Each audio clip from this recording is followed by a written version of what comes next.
Kris, we'll start with a couple housekeeping items. Do you have an update on Adam Henry? Yes, day to day, not playing tonight. And will Connor Ingram be starting tonight? Connor's our starting goalie. What is it that you want to be able to build off of from what you saw in Vegas tonight against the Avs? Well, we want to defend like we did the other night. I think we've been doing a much better job of that lately. Blocking shots, stick details, all that. We got to continue doing that. But also, not defend as much. So defending not as much, we have to have the puck more. So we got to be better with our passes and probably in the offensive zone, not giving pucks away on low percentage plays. So I think that a lot of that, spending time in the offensive zone, especially teams that defend well, you have to be a little more patient and not force things.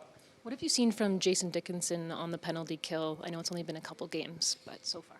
Well, he's very, very smart, but I think with all penalty killers, there's another advantage is just being long. He's a tall player, he's got a long reach, so you can use your stick to break up plays or force the other team to go somewhere they don't want with a good stick. So I think he's very smart and agile, which is good for a penalty killer, but also willing to block a shot when needed.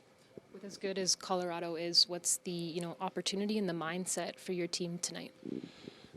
Well, you look at our next two games, it doesn't get much more difficult than it is right now. Colorado and Dallas, two of the top teams in the NHL, and not only two of the top teams, but playing extremely well right now.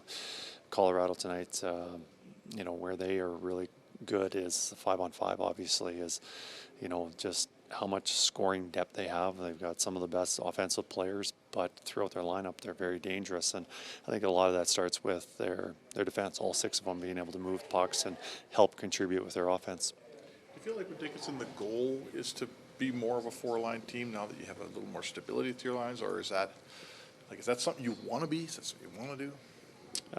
Well, having Dickinson definitely adds to that. He's a good all-round player. You look at how well he's played in his first two games with us. We've been very happy with that. We would like to have everyone involved in the game, contributing. It makes it a little more difficult with the ice time. You've got McDavid's 20 plus. There's Draisaitl 20 plus, Dickinson can be 15 plus. There's not much left over. That's not to say that we don't have a good fourth line. We want them contributing.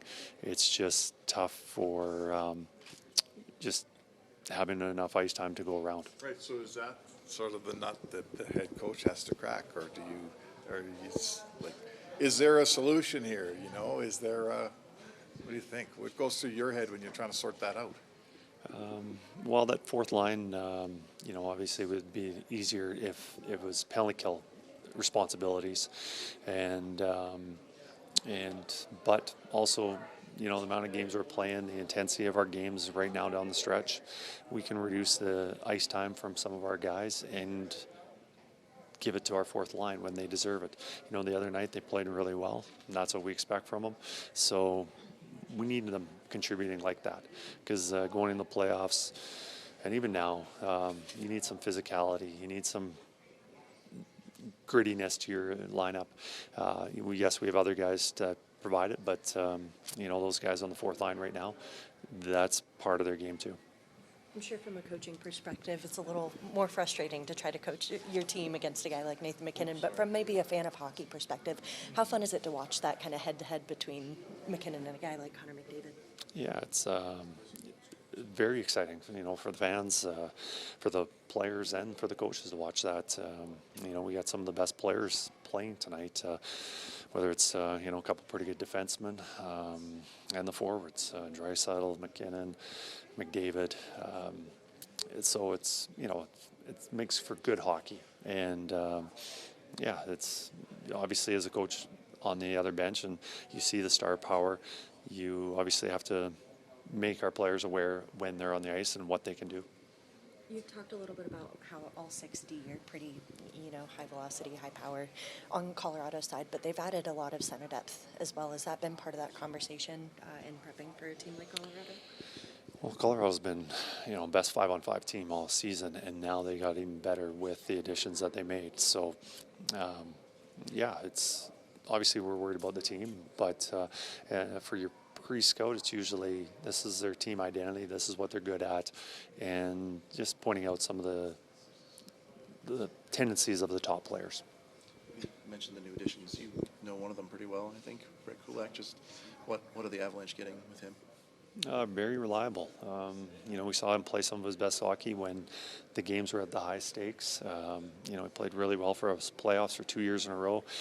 And, I think just a really good, defenseman that can move up in the lineup when you need him if there's injuries.